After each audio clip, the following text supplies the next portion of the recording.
नागपुरातील नंदनवन परिसरात चोरीच्या प्रकरणातून सुरू असलेल्या वादाला हिंसक वळण मिळालं।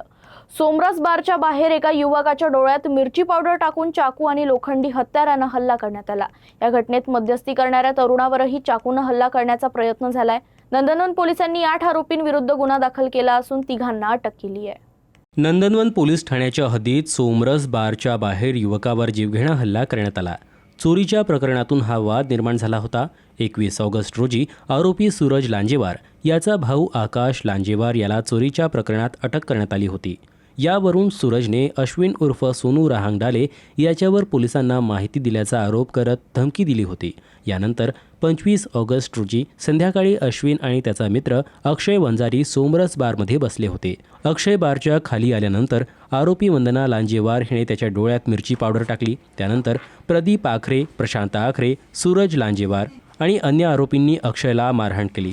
प्रदीपने लोखंडी हत्याराने तर प्रशांत आणि सूरजने चाकूने अक्षयवर वार केले। दरम्यान मध्यस्थी करण्यासाठी आलेल्या अश्विनवरही चाकूने हल्ला करण्याचा प्रयत्न करण्यात आला।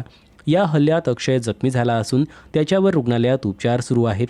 नंदनवन पोलिसांनी 5 नामजद आणि 3 अज्ञात आरोपीविरोधात BNS तसेच आर्म्स ॲक्टनुसार गुन्हा दाखल केला आहे।